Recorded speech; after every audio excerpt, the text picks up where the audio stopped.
everyone, I'm here with a Kirkland's dupe for you today. This really pretty striped canvas caught my eye. It was $49.99, but I think we can make it ourselves. Using this stuff I have laid out here on my kitchen island, mainly a drop cloth, some navy paint, and these gallon paint sticks. Those are your main items. So here I'm just measuring my paint stick to be 16 inches because the original Kirkland's canvas was 16 by 16. So that's what we're gonna go for here today. So I've marked 16 inches on my gallon size paint stick, and I did that. You'll need 4 paint sticks, and I marked the 16 inches on all 4 of them. And then I used my saw to cut off the ends. Now, if you have paint or any kind of brown stain, that would probably be best, but I am out of stain right now and I haven't been to get any. So I'm mixing some brown craft paint with just a little bit of black craft paint to make my own stain, and then I add a little bit of water to it so that it's not so much just like a painted stick, it's more like stain. I've got my paint sticks laid out on wax paper to save my kitchen island, and then I just painted them all with my DIY stain, front, back, sides, and ends. Then I opened up this drop cloth, which I got from Home Depot. It was $12 and something, but it was a larger size. I wanted a larger size, but I think you can get a smaller one for like $7.90 something. But just check your drop cloth first before you make any cuts to make sure that there's no nicks. Sometimes it can be bumpy. Just make sure it's a good piece of drop cloth that you'll be working with. So then after I had my drop cloth laid out, I got my level, and I'm not sure if this really works to help you make a straight line or not. I was mainly using it as a straight edge to mark out 16 inches. You'll see me make 2 marks. The first one is at 16 inches, and the second one I gave an extra inch because I'm going to fold in the edges. So then after I measured out and drew marks for 16 inches wide, then I drew a line to make 16 inches long.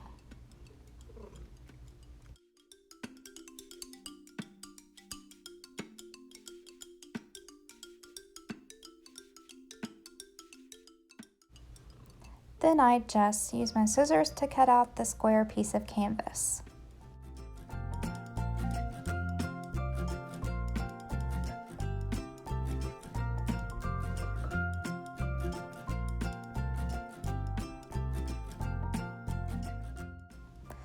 Last minute decision, I decided to cut off the already hemmed edge of canvas because I wanted my sides to match, and I'm gonna fold them both over.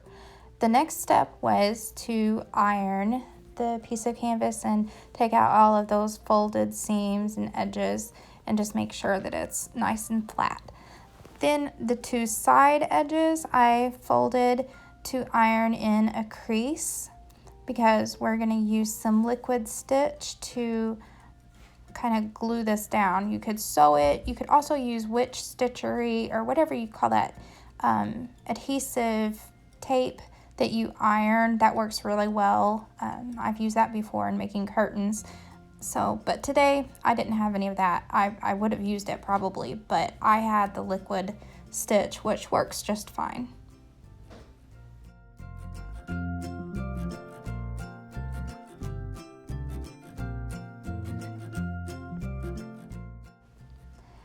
And now I am taking my liquid stitch and I'm just running a line of it inside of that folded piece that we made when we ironed. I'm going to do that to both sides.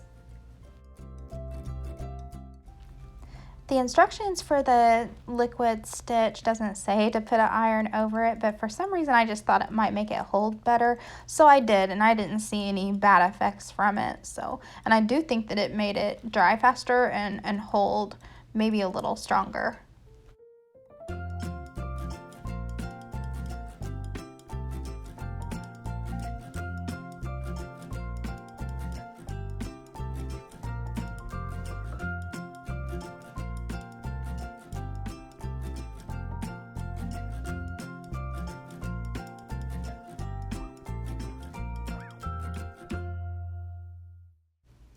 So now I'm just kind of placing everything. I had 2 extra paint sticks that I'm putting in place of my stained ones just to give me an idea of where they're gonna go.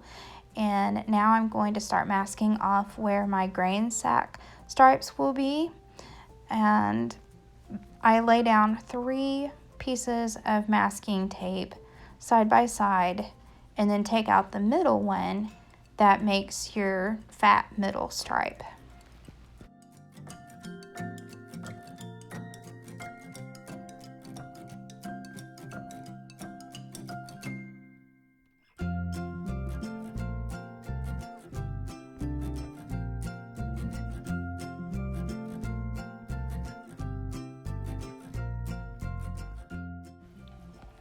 So the craft paint that I'm using is called English Navy. It's just a navy blue color.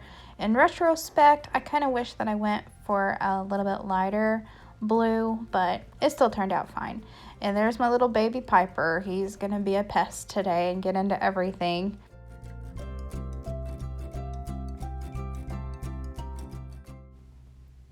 I'm just dabbing the paint onto the canvas, and you see I realized that I didn't have my little cutting board that I had placed underneath there so it didn't bleed through. It needs to be pulled out to the edge so that you protect whatever you've got underneath, because you're going to go right over to the edge.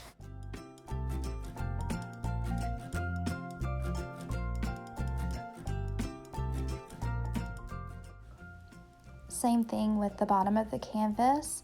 I just kind of space out how far I want the fattest line to be from the bottom stick, and I start placing my masking tape pretty much right up against that stick, and I do my 3 lines of masking tape and remove the center one to get my middle line.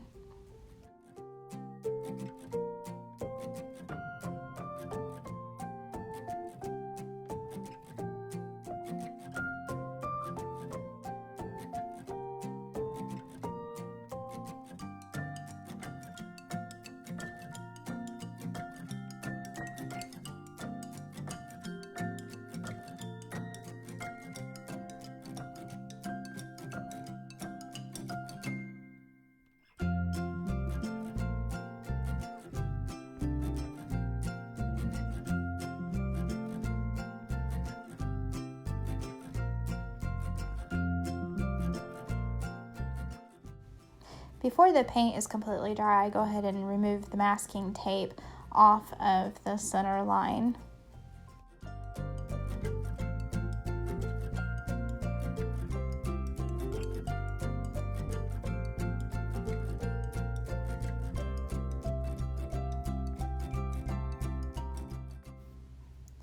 And how I get my 2 smaller lines on each side, this might be kind of tricky to explain, so maybe you can just kind of see what I'm doing. But I overlap the center line, and I can kind of see through the masking tape where the edge of that line is and where the gap is going to be in between. And then I take another piece of tape, just a teeny tiny smidgen thickness, and make myself a line to paint by. Product disclaimer: your Dollar Tree little dabber sponge brush may come apart. I guess that'd be an easy fix. I guess I could just glue it back together, but I made it work out anyway.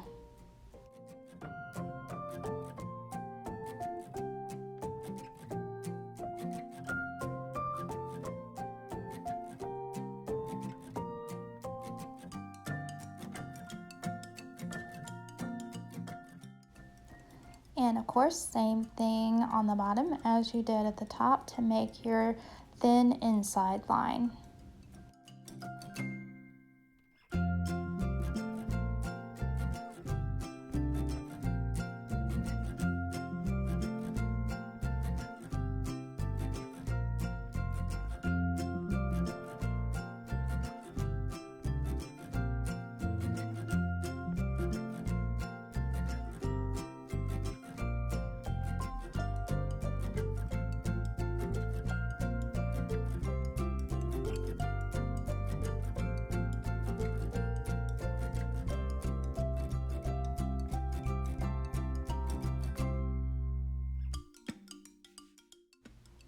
As soon as I got the thin line painted on the bottom, then I removed the masking tape to reveal the thin line on the top.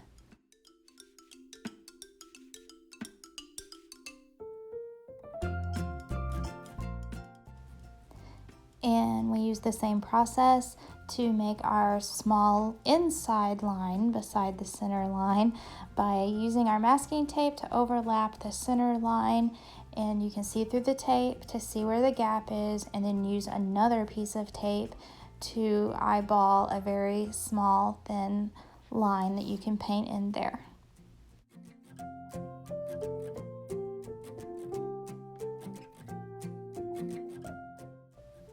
You'll see I gave up on my bigger dabber sponge brush. It came in a package of 3, so there was a couple of smaller ones for me to use, and it's probably a better idea to use for the smaller lines anyway.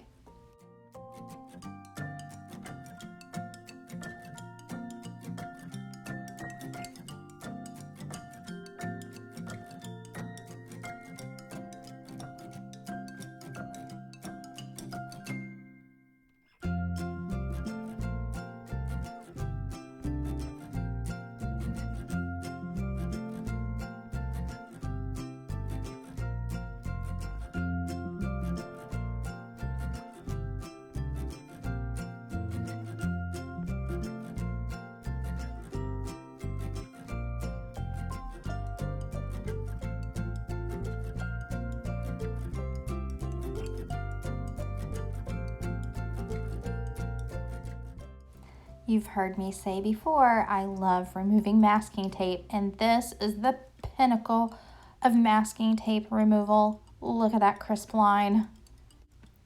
If you've been wondering all along where I got this stencil that I'm going to put my words on with, I made it with my Cricut, but don't despair if you don't have a Cricut yet. There are so many multiple ways how to get words onto your project using an inkjet printer, and who even knows what all. Just Google or go to YouTube. I've seen videos, and I'm sure someone can help you out there.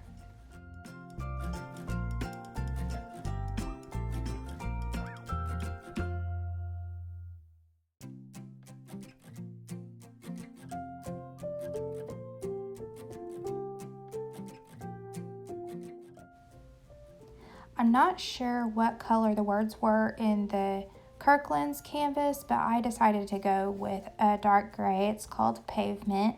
It's a pretty dark color, almost black, but forgive me if I'm not stenciling correctly. I'm kind of new to stenciling.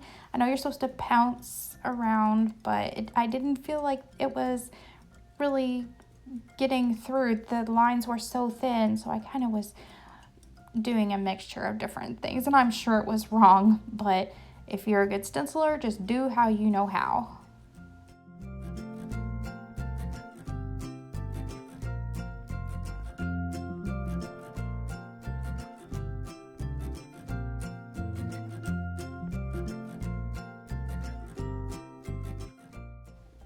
I was so nervous to take this stencil up and see what was left behind. I was scared to death that it had blood everywhere. And ta-da! Not too bad, not too shabby, I say. I have one little spot over there by the W. Maybe I could take something and get that off, but I'm not worried about that a bit. It turned out better than I had even hoped. So then the next step was to hot glue down our paint sticks. So you'll see me just put a line of hot glue at the top and press down the paint stick. And I'll do the same at the bottom.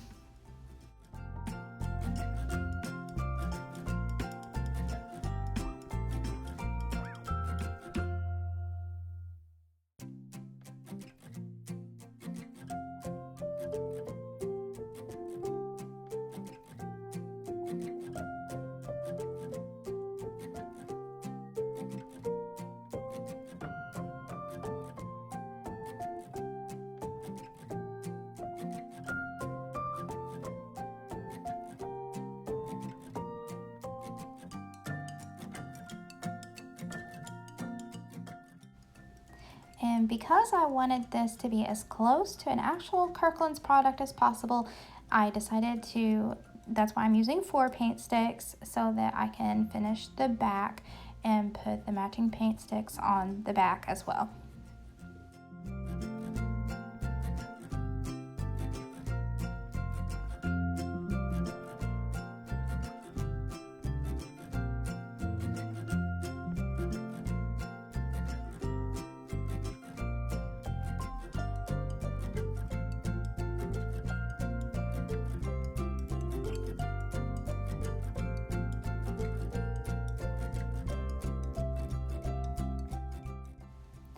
And here I'm using the nautical rope from the Dollar Tree to make a hanger for the back of our canvas art.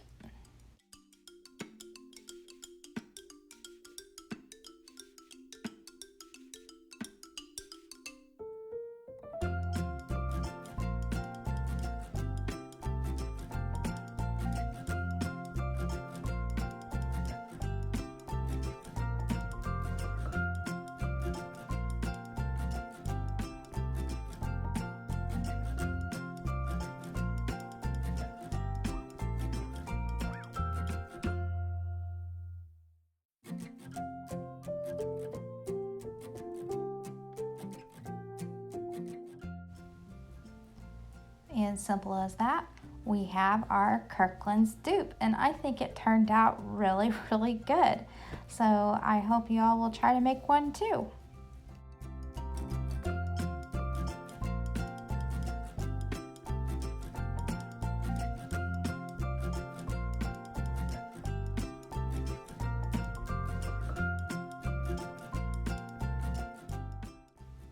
Thanks for watching, everybody. If you would, please hit that subscribe button so you don't miss my videos, and I'll see you next time.